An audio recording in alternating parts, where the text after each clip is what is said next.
देखिए, सबसे पहले तो मेरा ये रिएक्शन है कि जब पहला JCPOA हुआ था, joint comprehensive plan of action, जो साइन किया था अमेरिका ने ईरान के साथ, उसके लिए 2 साल की नेगोशिएशन चली थी, 2 इयर्स।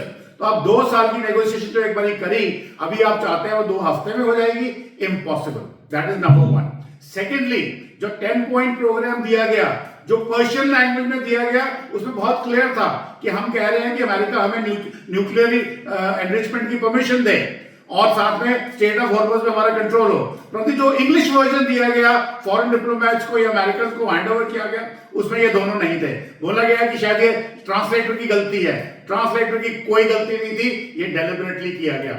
दूसरा, मैंने बोला ईरान के अंदर जो कहा जा रहा है मुस्तफा खुमैनी ने ऑर्डर दिया है और एक रिपोर्ट भी आई है कि शायद वो कोमा में है, रशिया में कहीं पे, तो वहां डिसजॉइंटेड कमांड एंड कंट्रोल है।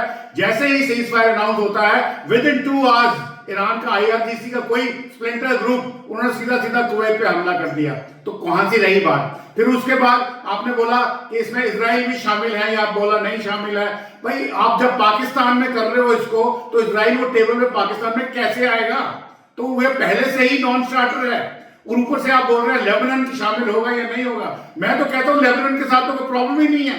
लेबनान से थोड़ी लड़ाई कर रहा है Israel. Israel is fighting out Hezbollah जो लेबनान के अंदर छिपे हुए हैं।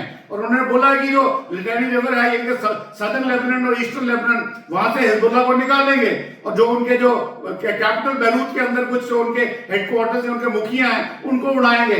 तो लेबनान तो इस लड़ाई में टेक्निकली तो है ही नहीं, वो तो सिर्फ लेबनान की भूमि को इस्तेमाल किया जा रहा है एक फॉरेन प्रॉक्सी द्वारा, और वहां पे गड़बड़ हो रही है। तो इन सब चीजों को देखते हुए ये शुरू से ही नॉन स्टार्टर लग रहा है। और पहले दिन जब हुआ था, मैंने आपकी चैनल पे ही बोला था कि प्रॉब्लम कम है, इसकी होने की संभावना कम है, परंतु we want to give a peace a chance, क्योंकि इस वक्त ये खतरा जो है ये वैश्विक खतरा है और मानवता के ऊपर एक बहुत गंभीर संकट है, जिसकी भरपाई अगले कई दशकों तक नहीं हो पाएगी। तो मैं अभी भी कहता हूं कीप योर फिंगर्स क्रॉस्ड। हालांकि दोनों पार्टियों में से कोई भी मुझे सिंसियर नहीं लग रहा। जहां तक अमेरिका की बात है, जो उन्होंने आपको बोला रेस्क्यू किया F-15 के पायलट्स का, मेरे को बताइए, अगर एक F-15 गिरता है, 2 पायलट्स इजेक्ट करते हैं, तो वो क्या 100 किलोमीटर अपार्ट जाते हैं?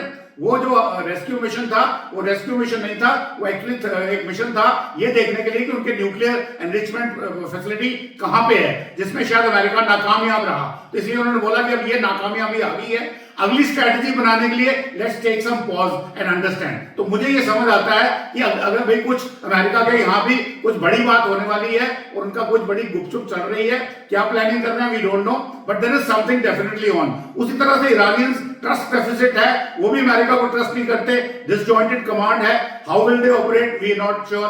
बट पॉइंट ये है कि पाकिस्तान को इसमें से कुछ नहीं मिलने वाला। Please like and subscribe.